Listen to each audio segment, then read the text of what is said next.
राज्याभिषेक समारोह उमंग उत्साह के साथ बड़े धूमधाम एवं ऐश्वर्य से संपन्न हुआ। हजारों मेहमान और प्रजाजन तृप्त मन से ओतप्रोत अपने घर लौटे। रायगढ़ से भीड़भाड़ कम हो रही थी। राज्याभिषेक की भागदौड़ में भी महाराज का ध्यान आई साहेब की ओर लगा रहा। रायगढ़ की ठंडी हवा आई साहेब के लिए रास न आई।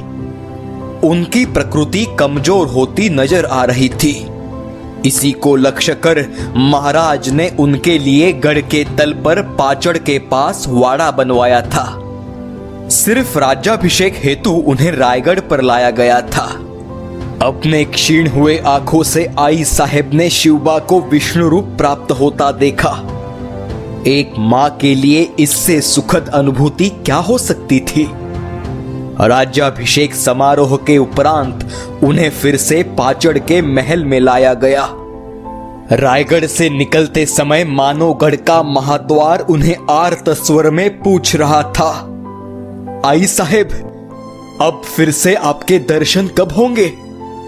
रायगढ़ से पाचड़ आते ही आई साहेब ने बिस्तर पकड़ लिया। महाराज का मन कातर हो उठा। उनकी आई साहेब, जन्मदात्री, स्वराज्य जननी आखिरी सांसें भर रही थी। 14 जून 1674 ईस्वी में आई साहेब ने अंतिम सांस ली। आप्तजनों के समक्ष स्वराज्य जननी ने रुखसत ली। आई साहेब के जाने से पूरी मराठा कौम अनाथ हुई।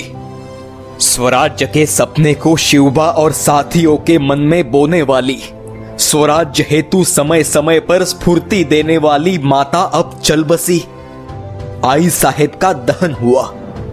उसी जगह उनकी समाधि बनाई गई।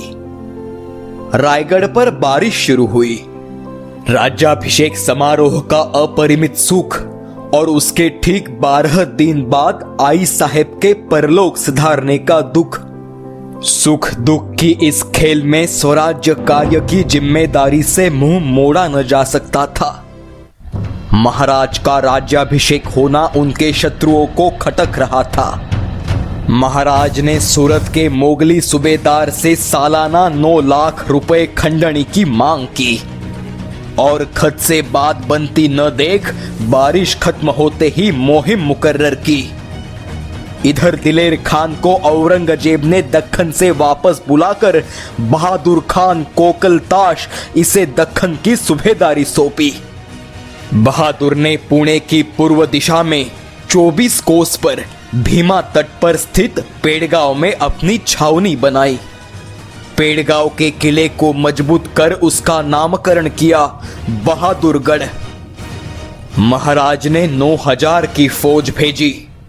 फौज के सेना धुरंधर का नामोल्लेख इतिहास में नहीं, पर उसने दूरअंदेशी दिखाते हुए अपनी 2000 की फौज आगे भेजकर 7000 की फौज की कानो कान खबर न होने दी।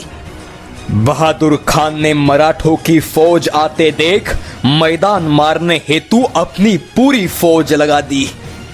2000 की मराठों की फौज मोगलों को काफी दूर तक ले गई। देखते हुए 7000 मराठों की फौज ने पेड़गांव पर हमला बोल दिया। छावनी से करीबन 1 करोड़ रुपए उनके हाथ लगे। इसके अलावा बहादुर खान ने औरंगजेब को नजर करने हेतु जमा किए अव्वल दर्जे के 200 नामचीन घोड़े भी हथियाए। सारी संपत्ति लेकर खान की छावनी जलाकर मराठे वापस भी लौटे। वहां 2000 मराठों को सबक सिखाने पीछा करते हुए थक चुका खान और उसकी सेना पेड़गांव वापस लौटे तो शमशान सा नजारा देखकर हैरत में पड़ गए। न तो मराठे हाथ लगे और संपत्ति से भी हाथ धोना पड़ा। अश्विन का मास उजड़ते ही महाराज ने निश्चलपुरी गोसावी के हाथों तांत्रिक पद्धति से अपना राज्याभिषेक करवाया। निश्चलपुरी गागा भट्ट के हाथों हुए राज्याभिषेक से नाराज हुए थे। अक्टूबर की आखिर में छत्रपति खुद खानदेश मुहिम पर निकले। छत्रपति और उनकी सेना का जिक्र होते ही मोगल सरदारों के होश उड़ गए। मराठा फौज ने कुतुबुद्दीन खान की फौज को धूल चटाते हुए धरणगांव जीत लिया, अंग्रेजों का गोदाम लूटा। कुतुबुद्दीन खान की हार देखते हुए मारे खौफ के किसी मुगल सरदार ने सामने आने का दुस्साहस न किया। महाराज सीधे बुरहानपुर तक जाकर फिर रायगढ़ पर लौटे। महाराज को सभी ओर से जीत हासिल हो रही थी, पर जंजीरा का सिद्दी इस बात को नहीं मान रहा था। महाराज ने जंजीरा के सामने राजापुरी खाड़ी के मुंह पर बसा खासा बेट अपनी आरमार की मदद से जीत लिया और वहां पद्मदुर्ग किले का निर्माण शुरू किया। पद्मदुर्ग के रक्षणार्थ स्वराज्य का सागराध्यक्ष दरिया सारंग और दौलत खान इनको हुक्म दिया। इस किले का किलेदार बनाया गया सुभानजी मोहिते को। अब महाराज ने फोंडा, कोल्हापुर और कारवार यह आदिल शाही मुल्क को जीतने की ठान ली, परंतु उसी समय कल्याण भिवंडी मोगलों ने जला दिया और उसी समय दक्खन का सूबेदार बहादुर खान बड़ा हमला करने की फिराक में दिखा। महाराज ने यहां राजनीति का पैंतरा चला। उन्होंने बहादुर खान के सामने सुलह की पेशकश की। महाराज से मिले संदेश से खान तो वारा न्यारा हुआ। मराठों से लड़कर दोबारा अपना अंजाम वह नहीं आजमाना चाहता था, लेकिन इस सुवास के लिए बादशाह की रजामंदी आवश्यक थी और इसमें कम से कम 3 महीने लगते। औरंगजेब फिलहाल पंजाब में था। उतने समय में महाराज कोल्हापुर, फोंडा और कारवार काबिज करने वाले थे। 3 महीने बहादुर खान भी चुप बैठेगा और मराठा मोगल दोस्ती से आदिल शाही पर खासा असर होगा, यही सोचकर महाराज ने यह चाल चली थी। फिर योजना अनुरूप मराठों ने कोल्हापुर जीता। मराठों ने बड़ी शूरता का परिचय देते हुए फोंडा भी जीत लिया। शूर आदिल शाही सरदार मोहम्मद खान को कैद किया और किले पर धर्माजी नागनाथ को किलेदार बनाया। 18 मई 1675 ईस्वी में महाराज ने अकोला, कादरा और खुद कारवार को जीत लिया। दक्षिण मुहिम पूरी कर महाराज 15 जून 1675 ईस्वी को रायगढ़ पर लौट आए। इसी समय महाराज ने बहादुर खान को भेजी सुलह के प्रस्ताव को औरंगजेब ने मंजूरी दी। शिवाजी को आखिर दिल्ली के सामने घुटने टेकने ही पड़े, यह सोचकर औरंगजेब बहादुर खान पर निहायत खुश हुआ। फलस्वरूप उसकी मनसब बढ़ाकर एक हाथी बख्शीश के तौर पर बहादुर खान को सौंपा गया। अपनी कार्य कुशलता पर खुश हुए बहादुर खान ने महाराज को संदेशा भिजवाकर सुलह के तयत तय किले स्वाधीन करने का फरमान भेजा। महाराज इस फरमान की राह ही देख रहे थे। बहादुर खान के वकील को महाराज ने हम यह सुलह करे ही क्यों कहकर तुरंत खाली हाथ लौटाया। खान बड़ी बेसब्री से वकील की राह देख रहा था। वकील की बातें सुनकर उसकी आंखों के सामने दिन में तारे चमक गए। सुलह के नाम पर शिवाजी ने 3 महीनों में अपना कार्यभार साध कर हमें चकमा दिया। बादशाह के दरबार में मिला मान सम्मान सब कुछ एक ही पल में नष्ट हुआ। बहादुर खान बेअब्रू होकर मुंह दिखाने के लायक न रहा। औरंगजेब ने उसे खूब खरी खोटी सुनाकर अपमानित किया। पेड़गांव में पहली बार और अब दूसरी बार उसे मराठों से मुंह की खानी पड़ी। महाराज ने अपना मोर्चा जंजीरा की तरफ मोड़ा। उन्होंने अपने अरमार का विस्तार किया। इसी समय पीछे से वेंगुर्ला जलाकर आया सिद्दी संबुल मराठों के घेरे को तोड़कर जंजीरा के अंदर प्रवेश कर गया। मेहनत फिर एक बार रंग न लाई। इसी समय अंग्रेजों ने कूटनीति से महाराज के मृत्यु की झूठी खबर फैलाई।